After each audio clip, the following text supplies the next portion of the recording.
Bruno Paes Manso, primeira pergunta, vamos lá. O que você acha que é mais perigoso para a sociedade? Você que é um cara que estudou pra caramba sobre milícia e tal. Traficante, miliciano. Porque para mim é uma dualidade. Eu acho que isso que afasta o morador de estar em um dos dois lugares. Assim. Mas o que você vê, assim, traficante ou miliciano? E por que escolhem um ou outro? Eu entrevistei um monte de gente sobre isso. É um dilema, é uma pergunta que sempre aparece no Rio de Janeiro. Tráfico ou milícia, né? E as vantagens do tráfico: você não é extorquido, porque os traficantes, boa parte, pelo menos antigamente, agora isso está mudando, mas você ganha dinheiro como traficante vendendo droga. Então você se financia com a venda para o consumidor que vai lá na favela comprar. No caso da milícia, você é extorquido, você tem que pagar a taxa de aluguel. Então quem mora numa comunidade de milícia reclama porque é extorquido, tem que pagar, o comerciante tem que pagar, tudo mais. Só que, por outro lado, quem mora numa área de tráfico tem incursão da polícia o tempo inteiro, porque a polícia faz operação quase 100% nas favelas controladas pelo tráfico. Já na milícia, como tem os esquemas com Secretaria de Segurança e é mais aceita politicamente, não tem operação. Então você pode sair às 7 da manhã sabendo que sua vida está tranquila. No caso da favela, comandada por um traficante, 7 horas da manhã você sai, às vezes tem um helicóptero lá disparando de cima contra os moradores. Aí você tem que... Mas o morador... Tem um... Aliás, eu vou recomendar mais uma vez para assistir... Não é assistir, né? Como é que eu falo? É escutar? Ouvir, Ouvir. A República das Milícias está no Spotify. É o tipo de podcast que eu mais gosto e eu chamei você especialmente por esse episódio que você fez, assim. São muito legais e você é um cara, puta, maravilhoso. Eu gostei muito. E aí, em uma das falas, me pegou muito, assim, que é uma... Não sei se é você ou se algum morador fala que quando a pessoa ia do Nordeste pro Rio de Janeiro, porque o Rio de Janeiro, ele, começou a bombar, né, nos anos 80, aquela coisa toda, 90. O cara, ele escolhia ir pra uma área de milícia, porque ele sabia que a outra área era de tráfico. Ele ia pra milícia e falava assim, aqui é mais seguro, aqui vai ter a polícia, todo dia vai ter um policiamento e tal. Isso foi mudando ou já naquele começo já tinha aquela extorsão? E por que as pessoas tinham tanta essa visão positiva da milícia no começo e depois foi mudando? Eu acho que foi mudando, mas assim, por outro lado também as pessoas, e a tradição, enfim, nossos pais, agora eu tô mais velho, tenho filho, as pessoas têm muito medo da droga. Porque droga, de alguma forma, está associada com imprevisibilidade, com loucura, com descontrole, com violência. Então, o símbolo da droga é muito forte, né? Então você ir para um lugar onde não existe esse risco do seu filho entrar para a boca, ou do seu filho virar um viciado, né? Isso faz parte do medo dos pais, né? Então isso era visto de uma forma positiva. E principalmente nos anos 90, que era localizado, tinha Rio das Pedras, tinha Campo Grande, Santa Cruz começando e tal. Só que isso, com o tempo, vai crescendo e se institucionalizando. E eles vão buscando cada vez mais dinheiro e vão ficando cada vez mais poderosos para sustentar o seu negócio. Então começa a ter uma série de outros negócios, venda de gás, internet, extorsões e uma série de violências, porque os conflitos ou as ameaças contra eles vai aumentando também. Então eles precisam ser mais rígidos e mais fortes. E vai virando um ciclo vicioso. E os dois são tiranias, né? Você mora num lugar... Ditaduras, né? Ditaduras. Então isso é uma coisa que a gente... É meio que assim, parece que tipo, até a gente tá vivendo um mundo polarizado, tipo assim, é uma ditadura de uma extrema de um lado e uma ditadura de uma extrema do outro, que acaba sendo a mesma porcaria, seria isso?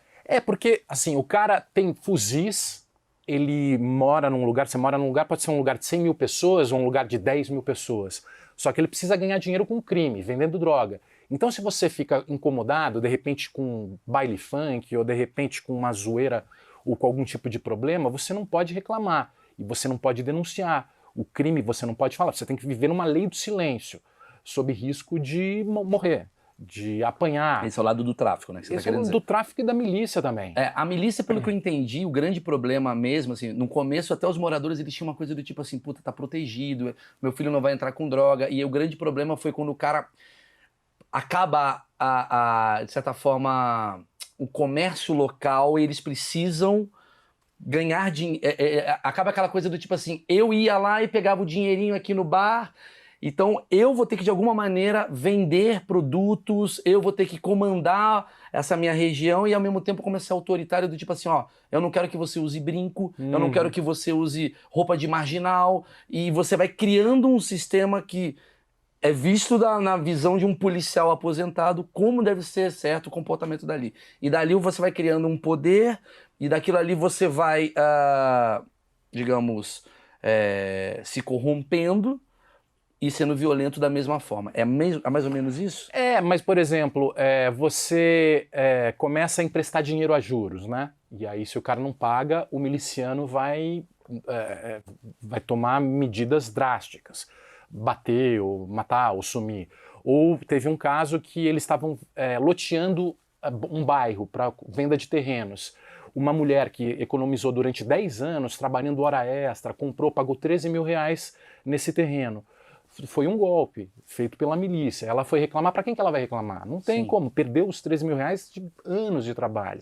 Ou então, um cara que na frente de um baile funk começa a cobrar R$1 para usarem um banheiro porque está uma festa na casa dele, ele vende o banheiro para usarem o banheiro na frente da festa. Só que esse dinheiro a milícia fala, não, vai ter que vir para a gente. E aí você começa a sofrer uma opressão, porque eles estão querendo cada vez mais dinheiro, né? E às vezes você entra numa crise, você vende sanduíche, hambúrguer, e aconteceu a pandemia, você está em crise porque não tem mais cliente, e eles continuam aumentando a taxa, e usando camisa de marca, tênis de marca, o cara falou, você tem que pagar mais. Falou, pô, não tenho dinheiro nem para me sustentar, né? Como é que eu vou pagar mais? Olha, tem que pagar mais e não tem conversa, não tem para quem você reclamar. Então, porque eles são, teoricamente, o poder que está aliado a um poder... A polícia, às vezes, está... São os donos. São os donos da quebrada. Quem deveria proteger. Que deveria proteger, mas eles começam a extorquir e ganhar dinheiro, porque também a receita deles depende dos moradores. Aí não tem para quem você reclamar. Não tem direito do consumidor, não tem polícia. Você conversa com uma comerciante no podcast, né? Sem dar spoiler, que é muito interessante, porque ela enfrenta os caras e meio que depois se liga. Opa! É isso que eu ia falar, porque assim, me dá a impressão que é o seguinte, o traficante, uma área lotada de traficante, querendo ou não, você tem a polícia para recorrer. Tá dando... A polícia adora encontrar traficante, porque é a função, né, da coisa. Mas quando é a polícia que tá fazendo a coisa errada, você chama quem? O traficante? Exatamente. E tem isso? Sim, não chama o traficante. Mas tem caso, existe caso do tipo assim, quem protege... A polícia tá te oprimindo ali numa região, né, de milícia. Existe caso, tipo assim, cara, então eu vou chamar exatamente o oposto para me proteger? Já aconteceu isso? Não, assim, entre os poderosos, né, entre os chefes de morro, existem alianças entre traficantes e milicianos e tal. Mas é uma sensação de total... tá abandonado, né? Sim. E alguns dos entrevistados falam, resta a Deus, né? Você vai rezar. Você vai tentar de alguma forma que algum milagre aconteça, porque não tem o que fazer. E claro, tem momentos, por exemplo, durante a CPI das milícias em 2008, que houve uma oportunidade de você denunciar, vários foram presos. Então tem brechas que aí o Estado está dando uma resposta, a coisa ganhou certa visibilidade e eles precisam prestar contas, daí o Disque Denúncia recebe várias denúncias, o Estado passa a trabalhar, então 200 são presos de uma vez, mas a coisa continua.